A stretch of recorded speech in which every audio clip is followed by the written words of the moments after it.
seule fédération, la fédération dirigée par Bruno Kamangou. Au niveau de l'IDPS, fédération de L'IDPS n'est pas à comparer avec un parti de 2 ou 3 personnes. Comment les politiques congolais sont. Je vous avais toujours répété que ce qui intéresse les politiques congolais, ce sont des intérêts.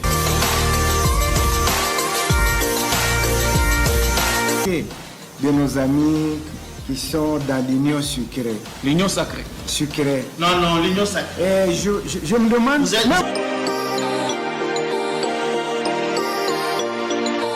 Merci de nous renouveler encore une fois de plus, mesdames et messieurs, votre confiance sur la chaîne des Restaurations en Christ. Bienvenue dans cette émission Café Débat, une émission qui parle de la politique en République démocratique et du Congo, comme vous le savez déjà. Dans les couloirs du pouvoir circule un projet de révision de la Constitution. La raison est bien simple, ils se défendent. Les partisans de cette thèse, la Constitution du 18 février 2006 est dépassée. Disent-ils, il faut l'adapter en fonction du contexte actuel, d'où certains articles de la Constitution doivent être révisités, notamment celui donnant les mandats au chef de l'État de 5 ans doit passer à 7 ans. Quelle lecture faire de cette proposition du pouvoir? Celle de réviser la Constitution du 18 février 2018 et puis plusieurs annonces en termes de candidature dans les chefs de certains présidents du parti politique, notamment celle de Délice Sanga et Joseph Kabila Kabangi en 2023. Quelle analyse faire aussi de ces 2 candidatures déjà annoncées? Pour en parler ce soir, mesdames et messieurs, je reçois pour vous sur ce plateau pour la première fois M. Charles Nkoulou, qui est cadre du FCC, à qui nous disons bienvenue dans cette émission Café Débat. Merci pour l'invitation. Bonsoir à tous les téléspectateurs qui nous suivent depuis leur résidence. Et lui, c'est M. Salomon Koutessa, qui est cadre de la DEFAT, une association qui soutient les actions du président de la République, Félix-Antoine Tshisekedi Tshilombo. Bienvenue, M. Salomon Koutessa.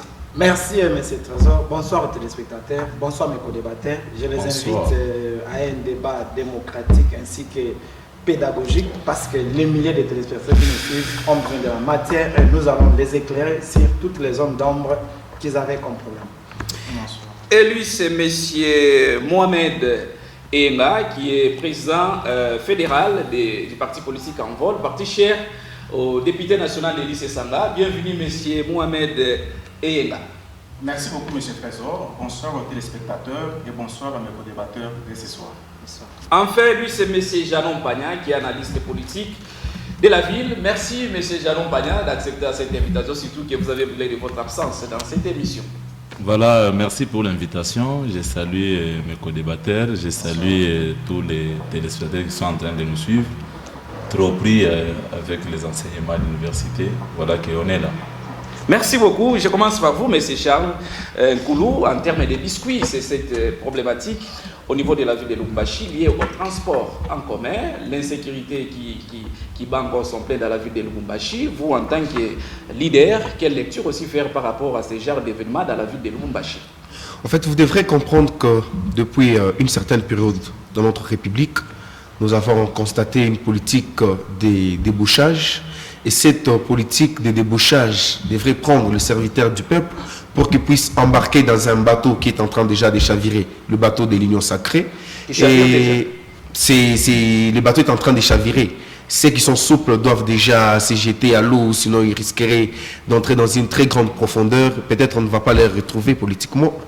Et la seule chose qui a eu comme changement au sein de l'Union sacrée, c'est qu'on devrait sortir l'homme politique qui était au service du peuple, détourner sa mission et le rendre au service d'un individu. Et qu'est-ce que nous pouvons nous attendre comme résultat de ces gens qui étaient au service du peuple, qui sont là pour travailler pour l'intérêt de la population congolaise et que leur mission est détournée et leur mission est là juste pour satisfaire certains individus. Vous allez comprendre qu'il y a plusieurs cas que nous pouvons décrire au niveau de la province. La province n'évolue plus depuis une certaine période, je pense depuis 2020, la province n'évolue plus. Nous sommes en train de constater les rétropédalages, des choses qui marchaient, des choses ne marchent plus. Si vous essayez de constater la panier de la ménagère au niveau de la province du Haut-Katanga ainsi que dans la ville de Lubumbashi particulièrement, vraiment, il y a vraiment changement de prix des choses. Aujourd'hui, les gens ne savent plus se déplacer. Il n'y a pas eu augmentation des salaires pour les agents de la fonction publique, ainsi que ceux qui sont dans les entreprises privées, mais les transports triplent de prix. C'est une façon qui démontre, ou ce sont des preuves qui démontrent à suffisance l'incompétence ou la mauvaise gestion des animateurs que nous avons aujourd'hui. En fait, qu'est-ce qui se passe? Les gens qui étaient au service du peuple, on a détourné leur mission, ils sont en train de servir les individus. La fois passée, j'ai écrit, j'ai dit que les autorités ne tiennent plus compte, ils passent outre leur mission de savoir qu'est-ce qui est en train d'inquiéter la population aujourd'hui. L'insécurité devient à décrier. Aujourd'hui, les gens ne vont pas suivre cette belle émission. Pourquoi? Parce qu'ils n'ont pas de l'électricité. Il y a de premiers facteurs du développement. Le premier facteur du développement, nous pouvons parler d'abord en Afrique de l'eau et l'électricité. Quand les gens ont accès à l'eau potable et l'électricité de qualité, je pense que c'est le premier facteur du développement. Le désenclavement de la province du Haut-Katanga. Aujourd'hui, laissez-moi vous démontrer. Laissez-moi vous démontrer. Passez partout là où on a octroyé des transformateurs, je pense qu'ils sont dans le noir pour le moment. Est-ce que ces transformateurs sont des transformateurs neufs? Ce sont des transformateurs déjà utilisés qu'on est en train de donner à la population congolaise. Et passez, essayez d'enquêter. Vous êtes journaliste d'investigation. Vous allez comprendre que sur le terrain, la réalité, elle est tout autre. Ce que moi je voulais dire, c'est quoi? La population congolaise a compris une chose. Oui.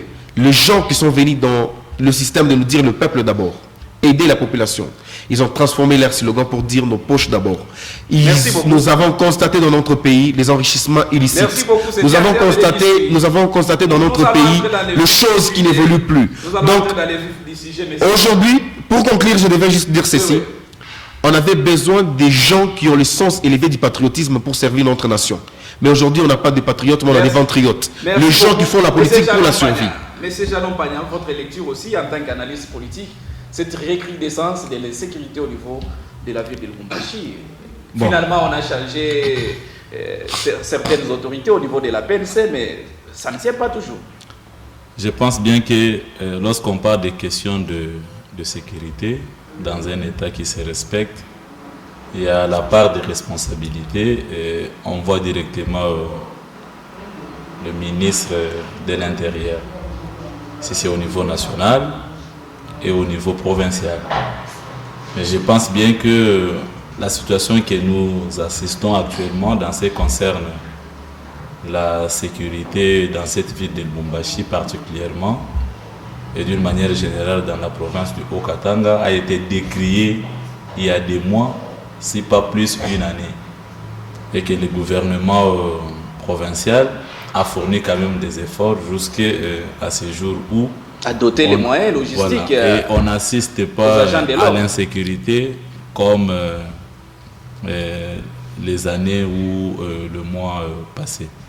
Et il faut comprendre que, mon ami l'a bien dit, l'insécurité dans un pays comme la RDC, dans une ville comme Lubumbashi, est due par rapport aux moyens qu'a la population entière, c'est-à-dire les quotidiens de la population pose encore des problèmes avec beaucoup plus d'actions dans les sociales qui ne touchent pas directement la population et que les taux élevés de chômage fait que certains jeunes gens se transforment en bandits main armée et ils créent des terreurs presque partout.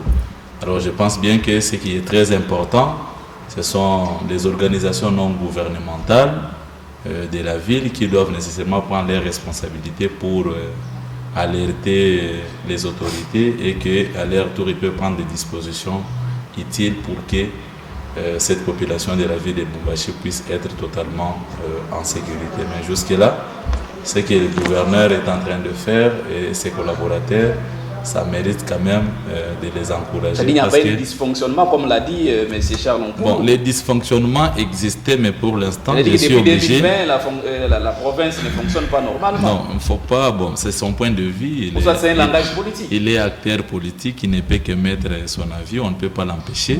Mais ce qui est vrai en est que le gouverneur, jusque-là, d'ailleurs, le gouverneur vient de FCC, s'il faut le dire, il vient de PPRD, il vient de l'ERCAN. On ne peut pas ignorer tout ce qu'il pose comme actions et essayer de les réduire à zéro. C'est-à-dire il travaille pour sa population, mais à un certain moment, il est limité compte tenu de la conjoncture de la politique congolaise actuellement, avec tout ce qui se passe comme débauchage d'un camp vers un autre. Je pense que les sujets annoncés, lorsque nous allons entrer dans le vif, on essaiera de donner des directives pour que ces histoires ne se répètent pas, que dans la loi mère qui est la constitution, au Congo, qu'on puisse avoir une ouverture totale. C'est ça l'évolution de la démocratie dans le pays tiers monde. Maître Mohamed, votre lecture aussi, par rapport à cette insécurité, vous avez suivi les arguments de M. Charles Nkoulou qui parle d'un certain dysfonctionnement dans les chefs de l'exécutif provincial. Il a évoqué les problèmes de la misère, de la population. Aujourd'hui, selon lui, tout ne marche pas. Merci beaucoup de la parole nous accorder. J'ai suivi religieusement mes deux co-débatteurs qui ont amorcé cette question.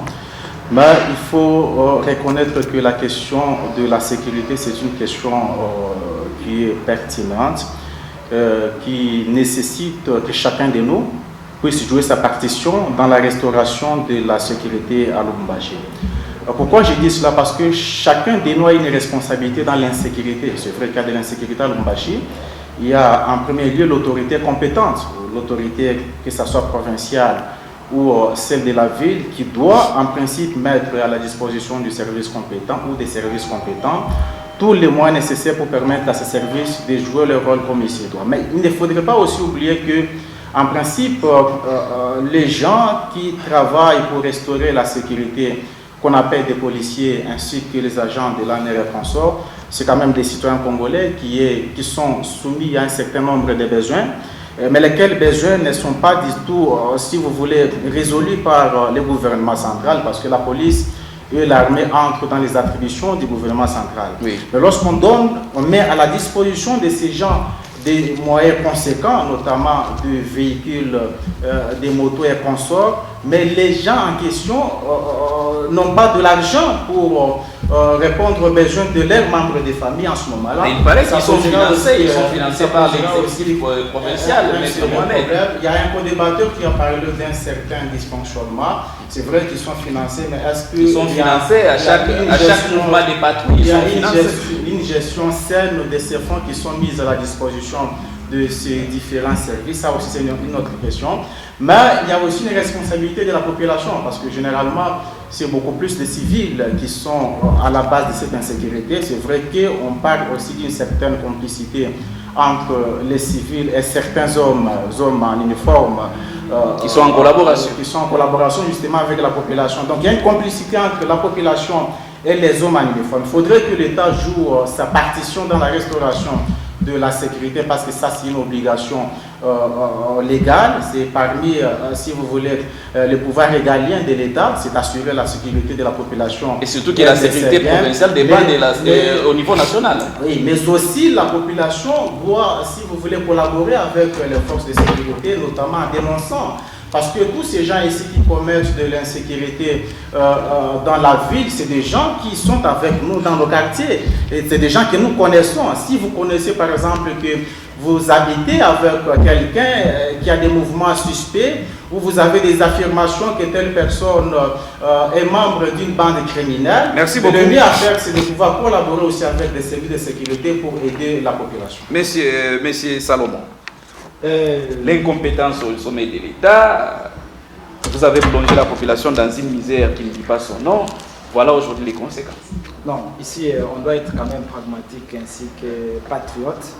Lorsque j'ai suivi religieusement mes co-débatteurs, j'ai compris qu'il y a beaucoup de choses qui se passent dans la tête des politiciens. Au lieu d'analyser les choses d'une manière pragmatique, et vont dans le sens de dévier la volonté ou les soucis de la population. Lorsque ici nous analysons la situation par exemple de l'insécurité dans la ville de Lubumbashi, vous allez comprendre que le pic a changé. Nous avons quitté de 125%, nous sommes descendus jusqu'à, si je peux m'imaginer, nous sommes même à 15% des cas d'insécurité. Ce que nous enregistrons actuellement, ce que vous dites là, ce sont les petits cas de banditisme. Vous appelez ça les cas isolés? Oui, mais c'est le journaliste. Regardez, lorsque nous avons assisté à l'avènement du président Félix Antoine Tshisekedi Tshilombo, la ville de Lubumbashi était une ville où il y avait une insécurité bien organisée par des familles politiques bien identifiées dans cette ville. Et on a mis des moyens en place. Et vous avez des gouverneurs intelligents qui travaillent pour le bien du peuple congolais, que les autres négligeaient, que les autres utilisaient comme une marionnette pour leur servir dans le système d'autorité morale et tout consort. Maintenant, nous n'avons plus d'autorité morale. Nous avons qu'une seule autorité morale qui est le peuple, qui lui est en train de servir. Nous avons cheaté dans ces cas d'insécurité. Nous avons quelques cas isolés de banditisme dans certains cas. Le banditisme urbain. Qui vient de s'afficher lorsqu'on vient d'élever les couvre-feux.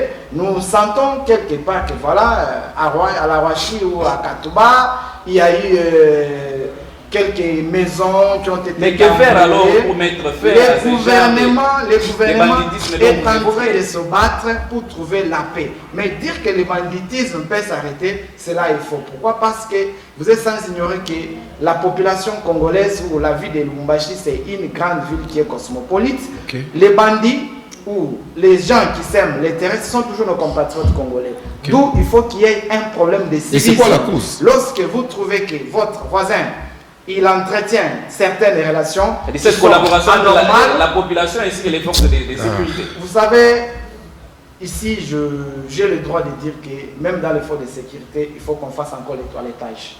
L'ancien régime que nous avons eu. Vous les témoins partout, mais c'est une réalité. C'est une réalité. Croisez-vous seulement avec un policier vers 20h en coup de route.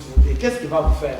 Mais il va vous piller. Et ce policier-là, lorsque notre pays n'a mené aucun policier, tu sais qu'il fait la continuité de l'État. Mais à l'époque, c'était les policiers de Kabila. C'est une réalité. Qui a recruté tous ces policiers-là? Vous pouvez me montrer. C'est Kabila qui a recruté. A lancé l'offre d'emploi dans la police ou dans l'armée? Nulle part. Ce sont les gens, les agents de l'État que nous avons trouvés, que nous continuons avec M. Fachi. Nous sommes en train de voir par quelles mesures à ce que ces agents de l'ordre-là peuvent revenir. Merci beaucoup, M. Salomon. Avant que je chute, je vais recadrer mon ami DFCC. Il n'y a pas recadré. Ici que le gouvernement en place, c'est un gouvernement qui va chavirer, ce qui est faux. Nous comprenons tout simplement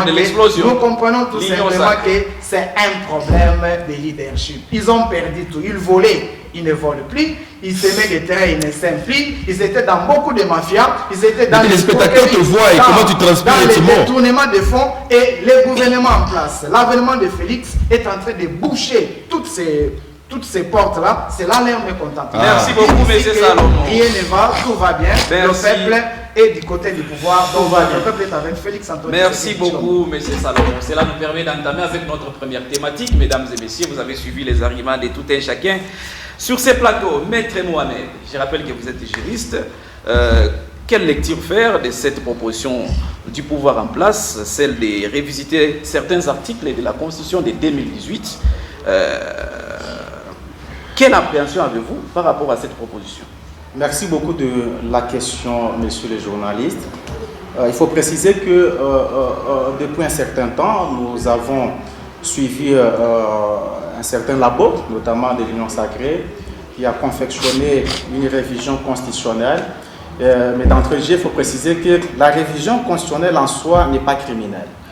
Mais le problème réside au niveau de l'étendue de cette révision constitutionnelle. Parce que la Constitution a aussi prévu qu'il y ait justement des matières qui peuvent faire l'objet de révisions constitutionnelles. Oui. Mais il y a d'autres matières, notamment celles qui sont prévues à l'article 220, sauf erreur de ma part, qui, selon le vouloir du constituant, donc du souverain primaire, qui est le peuple congolais, les dites matières ne peuvent aucunement faire l'objet de la révision constitutionnelle. Il s'agit notamment de la forme républicaine de l'État, il s'agit du principe universel, il s'agit également de la forme représentative du gouvernement, il s'agit de l'indépendance du pouvoir judiciaire, ainsi que du pluralisme politique et syndical. Mais également une autre question d'ailleurs, une autre matière très importante, c'est en rapport avec les nombres et la durée du mandat du chef de l'État. Oui. Mais selon les informations que nous avons, dans les labos plus ou moins criminels de l'Union sacrée, ils souhaitent bien modifier l'une des matières codifiées ou verrouillées par la Constitution en rapport avec la durée du mandat du chef de l'État. La Constitution a bel et bien prévu la durée du mandat à 5 ans. Donc vous avez 5 ans, et si vous estimez que vous avez bien travaillé pendant le premier mandat, en ce moment-là, vous passez devant la même population pour présenter votre bilan et demander à cette population de pouvoir renouveler sa confiance en vous. Mais nous avons des gens qui apparemment n'ont aucun bilan positif à présenter à cette population, sauf peut-être Ram et Machi Amoumé et nous. Alors, sachant très bien qu'ils n'ont aucun bilan à présenter, ils se permettent justement de comploter contre toute la République en voulant modifier la Constitution, c'est-à-dire que nous allons quitter de 5 ans à 7 ans, ce qui est inadmissible. Est-ce que vous avez suivi les arguments de ces... on a suivi. Ils n'ont même pas d'argument. Ils vous disent par exemple... Oui. Est-ce qu'il y a-t-il besoin? Y a-t-il urgence ou soit y a-t-il... Il n'y a ni besoin... Il n'y a ni besoin ni urgence. Mais il y a d'autres matières, effectivement.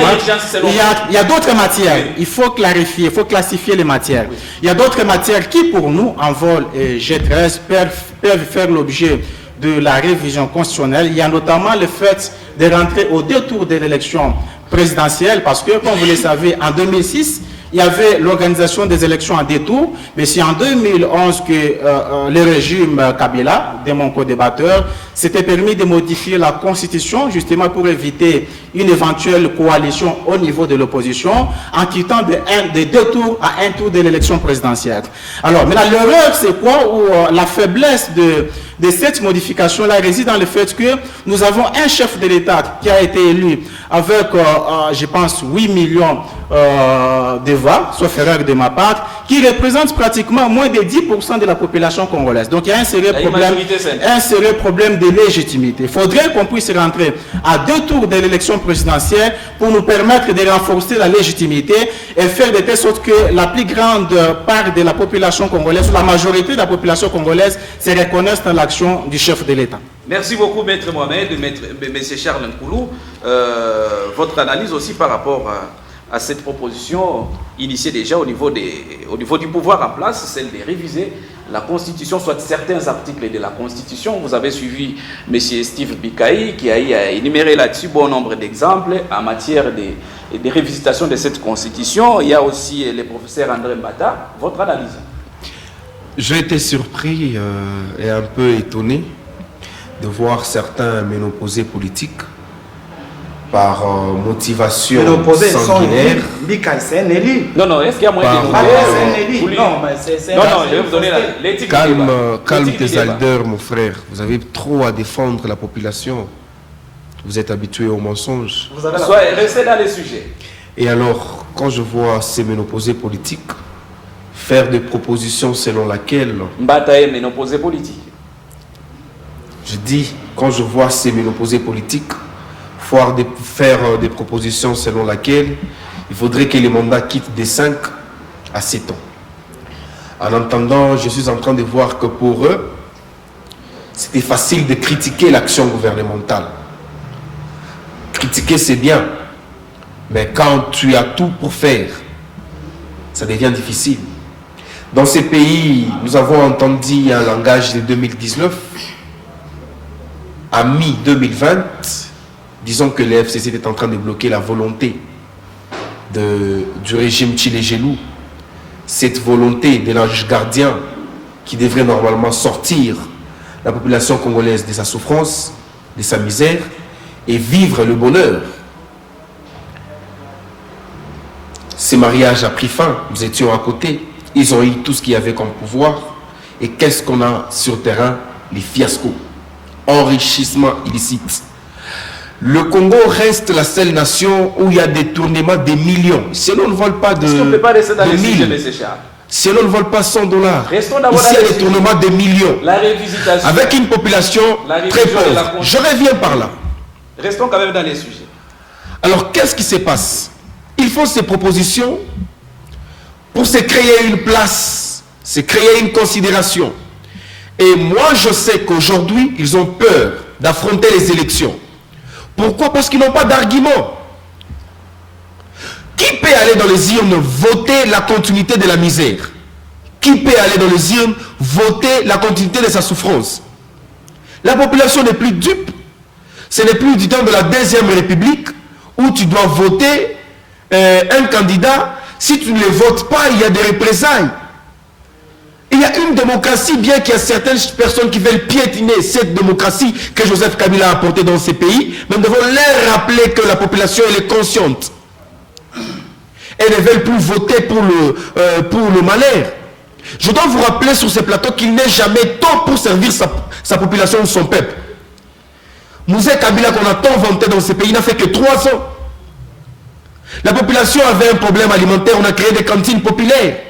On ne devrait pas importer de l'extérieur, ça devrait avoir des impacts négatifs sur notre économie. On a créé Kanyamaka CC. Et aujourd'hui, tu sais qu'il a relevé aussi cela. Vous n'avez pas vu aussi Kanyamaka CC. Il a relevé, mais il y a quel impact? Est-ce que c'est ça l'impact que Moussé Kabila avait apporté dans la Troisième République? Non. Vous devrez comprendre que le régime Tchilegelou, il est malheureux. Partout où tous les autres ont réussi et ils sont en train de chouer. Pensez-vous que le peuple doit leur faire confiance? Ce sont des ventriotes. Pourquoi ils veulent revisiter la Constitution? Parce qu'ils ont peur d'affronter les élections.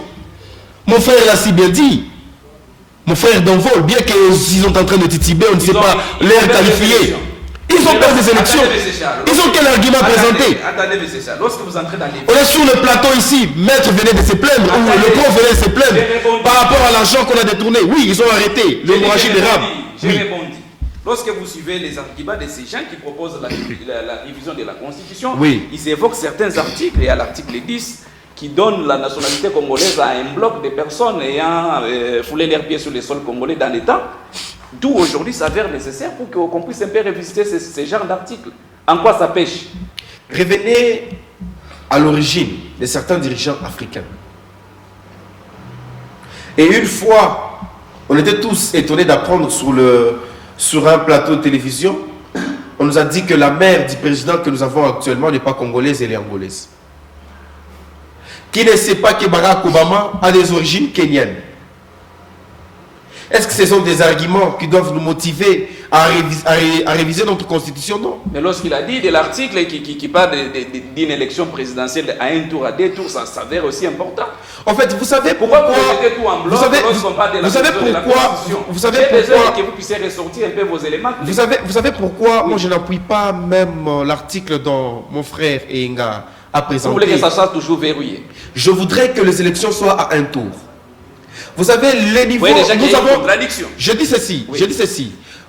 Vous savez qu'il y a un niveau où l'homme congolais n'était pas préparé à une démocratie évoluée comme celle que Joseph Kabila avait instaurée. Joseph Kabila avait instauré une démocratie. C'est Joseph Kabila qui a apporté la démocratie. Ah bon? Parce que je dois vous rappeler que Etienne Tshisekedi Wamulumba, c'est quelqu'un qui luttait contre la démocratie. Contre la démocratie. Allez, je vais vous prouver cela. Revenons à l'époque, quand on a pondi Évariste Kimba, qui était dans les démarches démocratiques pour combattre le régime de Tshisekedi. Qui était ministre de la Justice qui avait ordonné, j'ai dit ceci, qui avait ordonné que ces gens puissent être pendus. Ça c'est la première des choses. Et je dois vous rappeler une chose. Oui. Je dois vous rappeler une chose. Et que le régime qui est en place, le régime que nous avons, le régime Tchilegelou, c'est un régime qui a peur d'affronter les élections. Il n'y a pas des arguments fondés qui peuvent vous présenter, qui motivent à ce qu'on puisse réviser la Constitution. Je dois vous rappeler que ce n'est pas la première fois. En 2006, cette Constitution, ils avaient refusé d'adopter cette Constitution ici. Mais ils nous ont obligés de respecter cette même Constitution en 2016. Nous l'avions respectée. Qu'est-ce que nous pouvons faire à notre tour? Nous allons leur demander de respecter cette même Constitution. Parce que nous l'avions fait. Et aujourd'hui, vous allez comprendre que ils viennent de démontrer leur niveau de réflexion. Ils viennent de démontrer leur niveau d'échec. Il n'y a rien de bon que nous pouvons attendre de ces gens et de ces régimes, à part l'échec et la misère de la population. Merci beaucoup. Ils ont peur juste d'affronter les élections. C'est tout ce qu'on peut constater. Merci, M. Jeannot. Cette façon de changer la Constitution, sous prétexte de coller à la réalité politique, hypothèque pas la fragilité de la stabilité de notre pays. Bon, je vais être direct. Oui. Et je pensais que je pouvais prendre la parole en dernière position. D'ailleurs, ça pourrait être mieux. Oui, non. C'est moi qui donne la parole comme j'ai fait. La police du débat, je suis obligé d'intervenir pour essayer d'éclairer la population qui est en train de nous suivre et mes co-débatteurs sur ces plateaux. J'ai besoin vraiment d'une bonne analyse par rapport à cette révisitation de la Constitution. Soyez rassurés que je vais faire une très très belle analyse. Alors, je voudrais d'abord saluer cette Constitution que beaucoup ont contestée au début et nous a mené la démocratie jusqu'à ce jour. Ça, il faut reconnaître le mérite de Joseph Kabila pour cette Constitution, malgré que le régime en place, avec le président Félix à la tête, ils avaient boycotté le référendum, mais qu'à cela ne tienne, ils sont au pouvoir en train de diriger ces pays sur base de cette Constitution. Est-ce qu'il faut réviser les articles de la Constitution, certains articles de la Constitution, oui ou non? J'ai dit oui.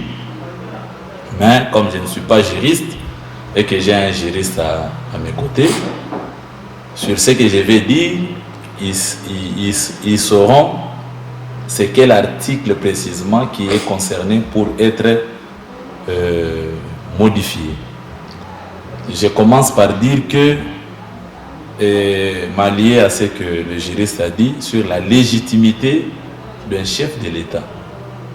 Un chef de l'État doit avoir une légitimité absolue, s'il faut bien le dire, avec 50% de la population.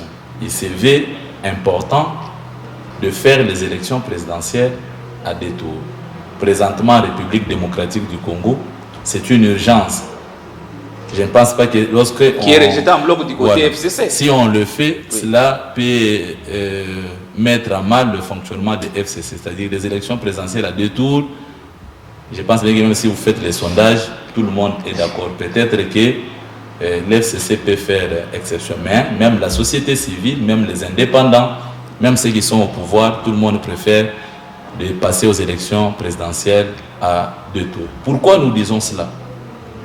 Les élections présidentielles à deux tours vont faire de telle sorte que le président de la République puisse avoir une mainmise sur le Parlement. Pourquoi j'ai dit ça? On ne peut pas voir un président de la République dans un pays comme la RDC qui n'a pas une majorité au Parlement. C'est inconcevable. Il faut que dans la Constitution, qu'on donne cette possibilité, quelle que soit la façon dont le président de la République est élu, mais qu'il puisse avoir la même mise sur le gouvernement. C'est les pleins pouvoirs du chef de l'État. Voilà, c'est-à-dire le président de la République, qu'il puisse avoir même moins de 250 députés au niveau de l'Assemblée nationale, parce que notre Assemblée nationale, ça fait 500. Et beaucoup trop, je vais revenir sur ça. S'il a par exemple 200 ou 50, mais qu'il puisse avoir la possibilité de nommer son Premier ministre et que ce Premier ministre-là reste dans cette vision qu'on a aujourd'hui du chef de l'État et qu'il nomme, qu'il présente un gouvernement auquel, après 5 ans ou 7 ans pour les autres, qu'il soit en mesure de présenter un bilan. Ça, c'est très important et c'est très fondamental dans la Constitution congolaise, ce qui n'existait pas. De deux, qui doit être candidat président de la République? Cette question, on n'en parle pas. Président Félix Tshisekedi, il est au pouvoir aujourd'hui. Les gens parlent de l'inexpérience au sommet de l'État. Mais comment il faut résoudre cette question dans la Constitution congolaise?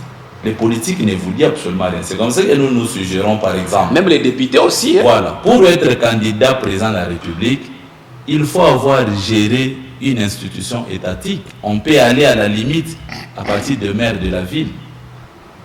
Vous avez déjà été maire de la ville, ou bourgmestre, gouverneur, député, sénateur, ou être président de l'Assemblée nationale, ou Sénat, ou avoir été ministre. À ce moment-là, vous avez une petite expérience de gestion et vous pouvez être candidat président de la République. Ça, on n'en fait pas car on veut que moi, je n'ai jamais été même chef d'avenir et je sois candidat président de la République et que je commence à prendre. On doit faire un effort pour revoir cette question au niveau de la Constitution. mandat de chef de l'État, les gens parlent de 5, les autres parlent de 7. Mbikaï dit que c'est pour un bon développement. Je n'ai jamais été d'accord avec Mbikaï, Oui. vous connaissez ma position et pourquoi j'ai dit ça. Mais il faut voir ce qu'il évoque comme argument. C'est ça, il faut entrer dans les fonds. Voilà. Moi, je l'ai suivi. Je n'ai jamais été d'accord, ça Oui, vous oui. connaissez. Je n'aime pas que Mbikaï travaille avec Il faut suivre ce que Mbikaï a dit aussi. Oui, je n'aime pas. Mais lorsqu'il met un point de vue, nous devrons réfléchir en tant que scientifiques. Nous cherchons le développement, nous cherchons le changement du social, nous cherchons le changement de l'économie quand quelqu'un prend le pouvoir. Mais on n'oublie pas que le développement, c'est le long terme. Lorsqu'on parle du développement, c'est le long terme. C'est à partir de 5 ans qu'on doit parler du développement. Vous voyez, on peut mettre des principes économiques ici, mais sachez bien que ça doit aller au-delà. Et que nous sommes dans le tiers-monde, et la plupart des pays du tiers-monde ont une économie extravertie. Il faut attendre de l'extérieur pour essayer de booster de l'économie. C'est comme ça que vous allez voir, je ne sais pas, un pays comme Burundi, ou je ne sais pas, Ouganda, qui a fait passer le mandat de chef de l'État de 5 ans à 7 ans. Il faut avoir des motivations nécessaires sur les développements. Et s'il faut faire passer le mandat de chef de l'État de 5 ans à 7 ans, on doit définir la politique du développement d'un État dans la constitution auquel ce président viendra s'adhérer. Ça, c'est très important. Comme nous avons la constitution américaine. Aujourd'hui, quand Obama a pris le pouvoir, c'était un président aux États-Unis, un Africain. Tout le monde a chanté ici. Tout le monde pensait que ça devrait être à l'avantage. Mais il y a une politique, il y a une politique constitutionnelle que Obama ne pouvait pas changer. Ce qui n'existe pas en RDC, on vous dit le chef de l'État est garant des bons fonctionnements des institutions. La Constitution ne dit pas clairement comment un chef de l'État, lorsqu'il part au-delà de ce qui est prescrit dans la Constitution, comment il peut être. Merci beaucoup, M. Je vais terminer si vous me donnez une minute, parce qu'il y a beaucoup de matière. Je vais vous donner pour les deuxièmes Les députés qui ont été élus depuis 2006, 2011, 2018, est-ce qu'il faut qu'ils continuent toujours à postuler parce qu'ils sont députés? La qualité aussi des candidats. On doit aussi faire un effort. Voilà, on doit aussi faire un effort pour dire, par exemple, ceci dans la Constitution. Lorsque vous avez eu la chance d'être élu déjà plus de 3 fois, on peut créer une commission, comité des sages qui va travailler en collaboration avec le Parlement. Et ces gens-là, pendant qu'ils sont députés en train d'exercer le pouvoir, on doit commencer à prendre 10% de leur salaire. Lorsqu'ils se retrouvent 3 fois, ils sont payés par cet argent. Ce sont des innovations qu'il faut apporter au niveau de la Constitution. Et qui peut être candidat, député provincial ou au niveau national? C'est celui que nous voyons au niveau de l'Assemblée. C'est celui que nous pensons qu'il doit avoir une loi. Il doit d'abord voir, préalablement, il nous présente une loi. Quand il sera candidat et député, il peut proposer ça au niveau de l'Assemblée nationale ou au niveau de l'Assemblée provinciale. Pas un monsieur qui apparaît parce qu'il a des moyens, il doit devenir député, mais il ne sait pas que le travail qu'il doit faire, c'est légiférer les lois. Mais il se présente là, en 2006, il était député. 2011, 2018, il n'a jamais apporté quelque chose. Et on pense qu'avec un monsieur comme ça, il doit encore revenir candidat en 2023. Et je vous assure, messieurs les journalistes, pour terminer, qu'il y a beaucoup de matières qu'il faut voir dans cette révision de la Constitution. Merci beaucoup. Vous êtes pour la révision de la Constitution. Monsieur Salom. En tout cas, ici, merci pour la parole. Cette question, elle est technique, elle demande le sens patriotique à tout le monde ici. Réviser la Constitution, c'est oui.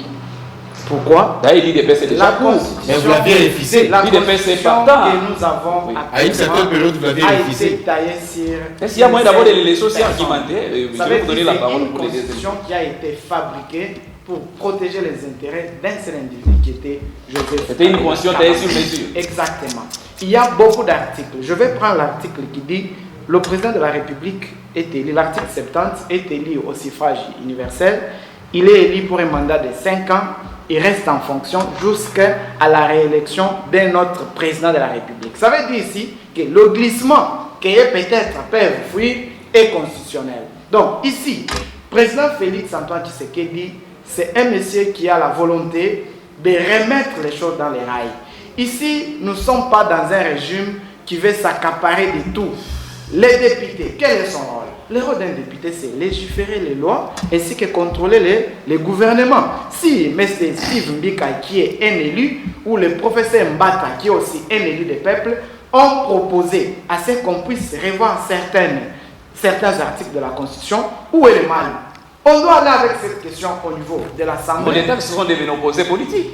Mais les ménopausés sont du FCC. C'est là où il y a beaucoup de ménopausés politiques. Attention, Mbata a été élu au moment où Kabila nommait les députés. Il a été élu. En 2018, il a encore été réélu. Alors où est-ce qu'il est ménopausé? Donc, parler de ménopausés politiques, peut-être, ils savent comment M. Steve Mbika est devenu député. Parce que tous les députés là, les scrutins qui venaient de passer, ce n'est pas le gouvernement Félix qui avait organisé, c'est le gouvernement Kabila. Qui sait qui est député normalement et qui ne l'est pas? Donc ici, j'étais là-bas dans notre camp, nous comprenons que c'est juste une mauvaise volonté. Donc il nous aide à comprendre la présidence. Le président Félix a été élu. Il a été élu président de la République. Nous avons des résultats. Il a été élu, monsieur. Votre dauphin qui était Chadar, il n'avait pas passé. Si vous avez une autre information, vous pouvez la voir. On va poser la question à ton secrétaire général. Il a dit publiquement. Restons dans les sujets. Alors, je reviens dans les sujets. J'ai dit ici, monsieur le journaliste, la Constitution a beaucoup de failles. Comment expliquez-vous qu'aujourd'hui, on interdit aux jeunes de moins de 30 ans de postuler? C'est criminel. C'est criminel, oui. Lisez l'article 72 de la Constitution est clair. Pour postuler en tant que candidat à la présidence de la République, il faut avoir plus de 30 ans. Bon, à moyenne, c'est 30 ans. Donc, nous comprenons qu'il y a beaucoup de choses que nos députés doivent nous aider. J'aime beaucoup les analyses du professeur lorsqu'il explique. Aujourd'hui, nous ne savons pas quel est le rôle d'un député ou qui est un député dans cette République. Vous vous retrouvez des matins. On connaît les députés sur base d'émotions. Quand on va à l'Assemblée, il y a une motion contre Mbosso et c'est comme ça. Le prof a aussi parlé des candidats présidents. On a aussi parlé des candidats présidents. Il faut avoir un profil. Aujourd'hui, je comprends. Un président qui n'a jamais géré, même si je sens qu'il y a beaucoup de jeunes qui ont une bonne moralité et il y a de très bonnes valeurs qui peuvent postuler devenir même président, et plutôt président, pourquoi pas même député dans cette République. Donc nous comprenons que les pouvoirs en place veulent nous faire passer de l'amalgame politique vers une politique réelle. Ça veut dire que nous devons avoir des élus qui méritent leur place. C'est pourquoi la DEFAT, que je soutiens ici, est en train de mettre en place un outil que nous appelons les députomètres et la dépitométrie. Nous voulons Alain Kani voulait qu'il soit inséré au niveau de l'Académie française. Oui, mais c'est ce qui est vrai. Nous voulons que le peuple congolais puisse évaluer les députés. Depuis qu'il a été député, qu'est-ce qu'il a fait? Et si nous voulons appliquer cet outil, maintenant là, je vois que tous les députés nationaux, provinciaux, il n'y aura pas même 20% qui Est-ce que chez nous, si nous avons des députés provinciaux dans la province du Haut-Katanga? Oui, ils sont là. Avec ce qui se passe, c'est que M. Charles a décrié aucune interpellation de nous avons l'honorable Jean-Louis Kamba. Ça ne se fait pas. Mais il est à Kinshasa, il n'est pas il n'est pas dans les... Il a fui. Il a fui. On ne sent pas les députés provinciaux. Il est complice de cette souffrance. Il est complice.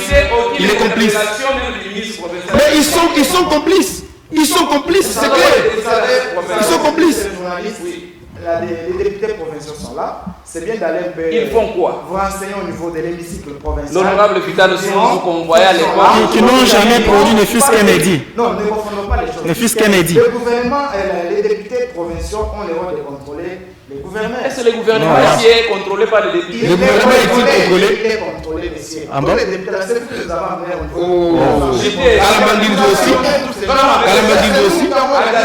niveau. C'est comme ça. C'est comme ça que je Kalamba a été élu. De l'opposition, s'il vous plaît. Écoutez, Kalamba a été élu par le peuple congolais et non nommé comme les Nous ne sommes pas dans les choix de valeurs. Restons dans les sujets. Voilà, c'est une façon de lui donner des réponses par rapport à sa préoccupation. Donc ici, la Constitution, si on l'a modifiée, par exemple, pour un mandat du président de la République qui doit quitter de 5 ans vers 7 ans, ce n'est pas l'avantage de Félix. C'est l'avantage de tout celui qui sera élu comme président de la République. C'est pas la raison. Ça ne fait pas la raison. Si le gouvernement, si les députés proposent cette modification-là, ce n'est pas l'avantage d'un individu. C'est l'avantage de quiconque va passer. Ça, l'important. Et vous pouvez aussi être candidat président. Ça ne pas arriver que vous êtes candidat à la présidence de la République ou vous êtes président élu. Vous avez beaucoup de choses à faire. Alors, mais le peuple a refusé cela, il a interdit dans la Constitution.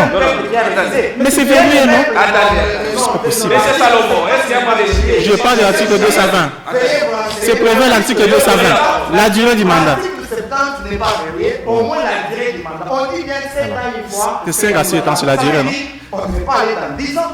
C'est 3 ans. Il y a les nombres et la durée, papa. Mais c'est ça, mais la durée, c'est toujours. On veut aller de 5 ans vers 7 ans, mais une fois renouvelable. C'est conditionnel. Donc ici, je vais citer pour dire qu'on laisse nos députés exposer cette question au niveau de l'Assemblée, que les députés eux-mêmes puissent juger cette question, puissent donner la vraie vérité par rapport à cette question. Si cette loi sera, ou cet article sera modifié, nous, Union Sacrée, nous, Fatis, nous allons accepter parce que Fatis, ça existe. Les élections, ça c'est de la folie.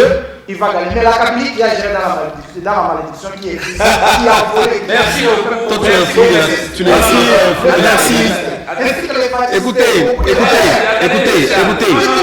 Moi, je vous demande que prochainement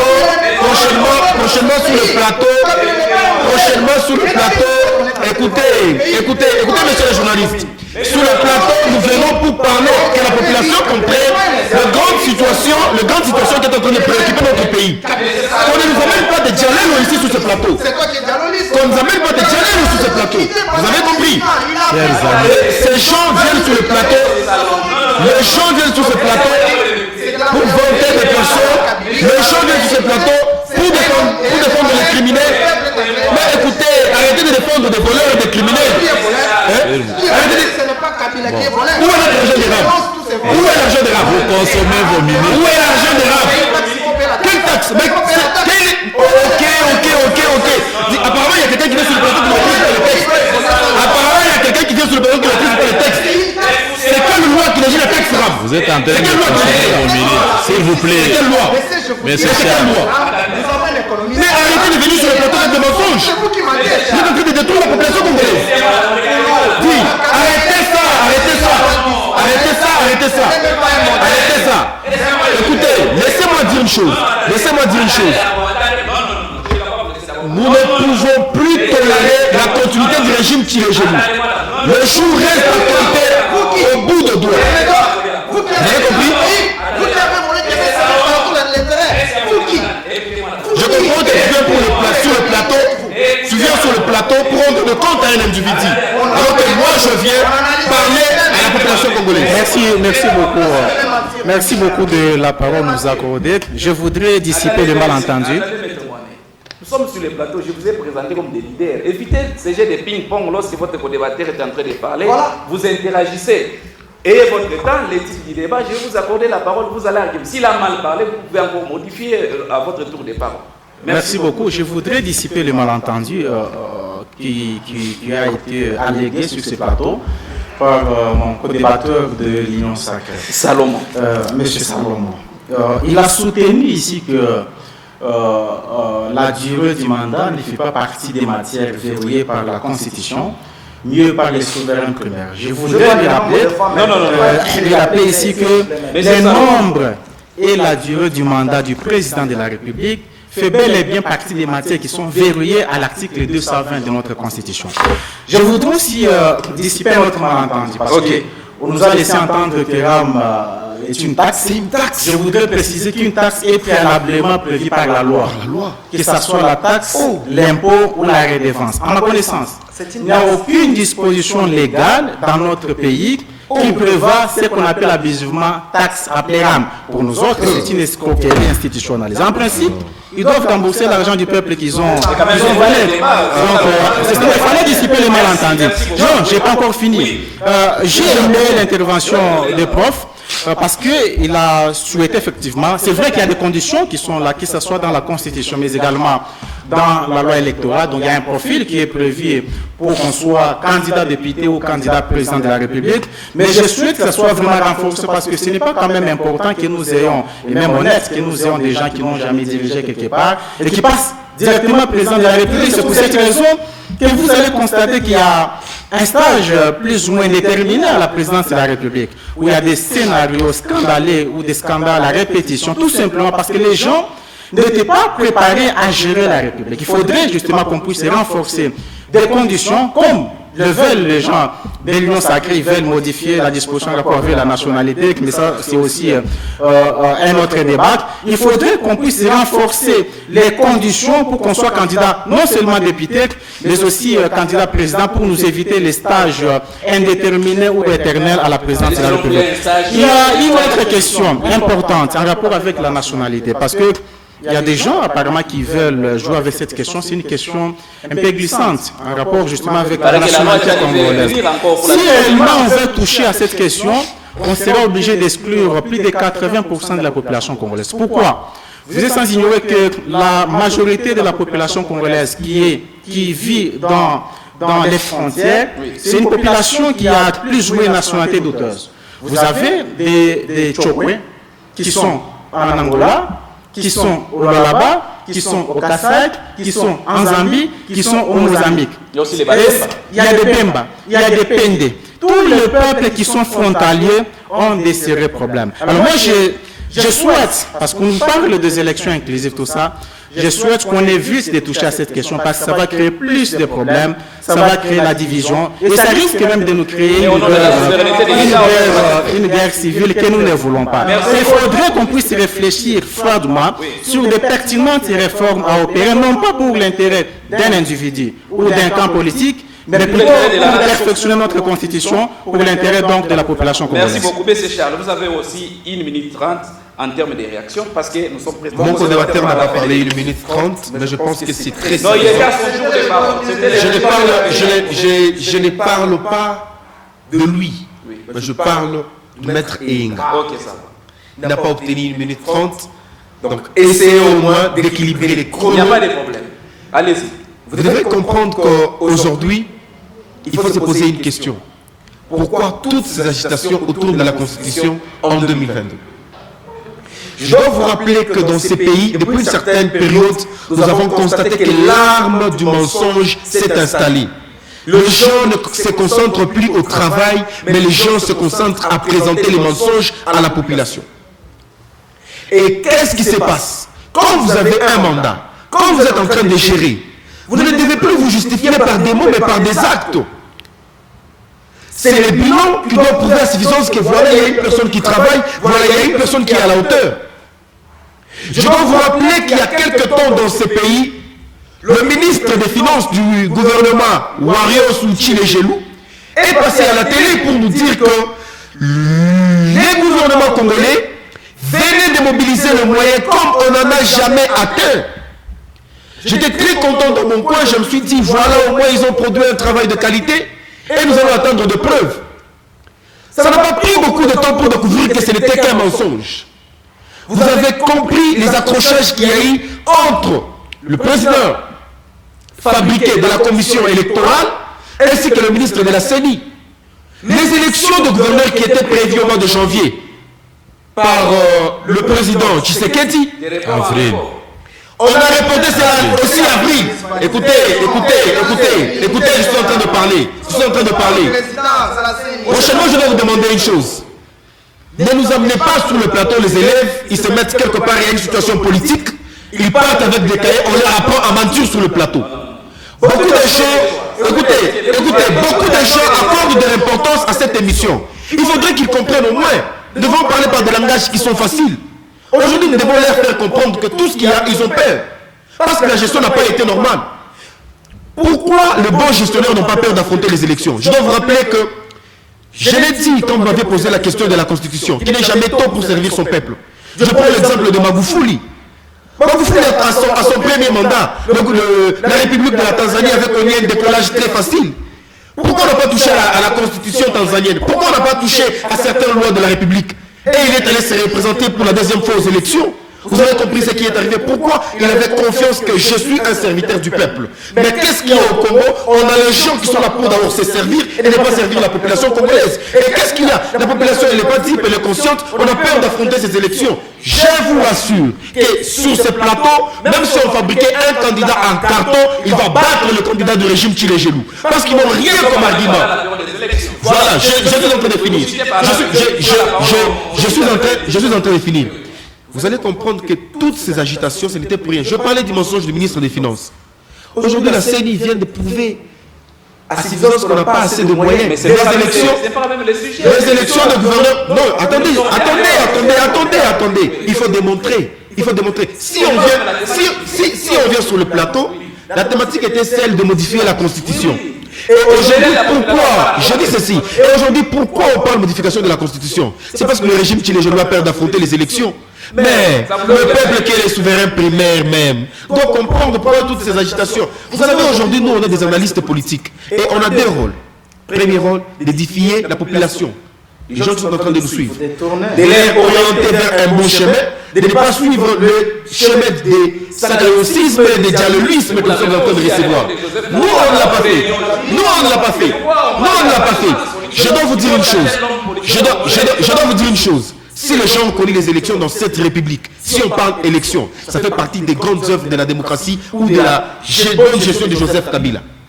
Nos premières élections ont été financées à 50%. C'est déjà compris, mais c'est les deuxièmes élections, je dis ceci, les deuxièmes élections étaient financées à 30%. Et le troisième cycle électoral était financé par nous-mêmes. Aujourd'hui, nous devons juste comprendre une chose. Il y a encore des lois qu'on doit ressusciter. Loi Tchani. Il y a encore des lois qui reviendront. Pourquoi? Parce qu'ils ont peur.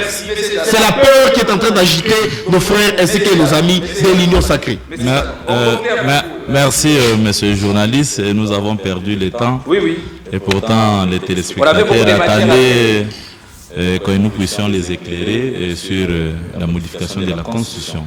Mais pour le 1 minute que vous venez de m'accorder, peut-être on va revenir pour expliquer pourquoi nous voulons qu'on supprime le Sénat dans la Constitution, qu'on laisse avec l'Assemblée nationale, les institutions budgétaires, qu'on supprime aussi l'existence des assemblées provinciales et les gouvernements provinciaux, qu'on essaie de renforcer les chefs de division provinciales et donner la possibilité à un gouverneur d'avoir 10 conseillers. C'est-à-dire qu'il y a beaucoup d'histoires qu'il faut revoir dans la Constitution. On pensait qu'on pouvait avoir le temps pour expliquer, mais fort malheureusement, on a vu des FCC sur le plateau.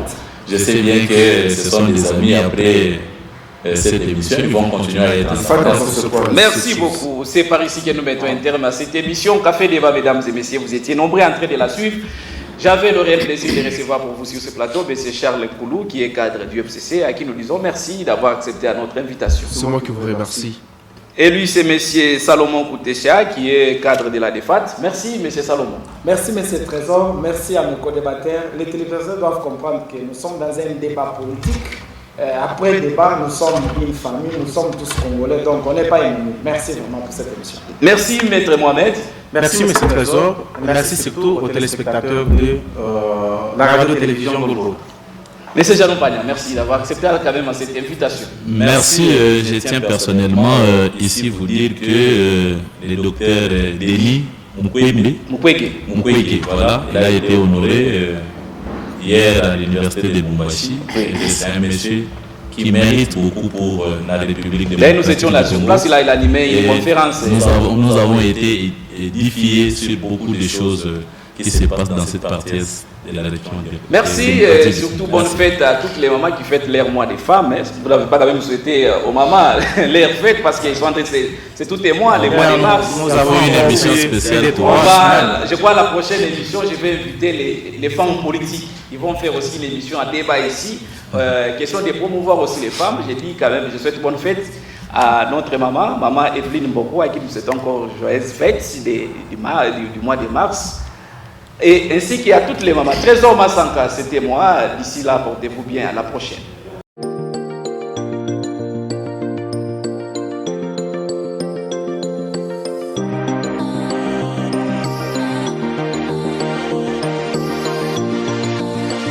seule fédération, la fédération dirigée par Bruno Kamangou. Il y a au niveau de l'IDPS, fédération de L'IDPS n'est pas à comparer avec un parti de 2 ou 3 personnes. Comment les politiques congolais sont. Je vous avais toujours répété que ce qui intéresse les politiques congolais, ce sont des intérêts.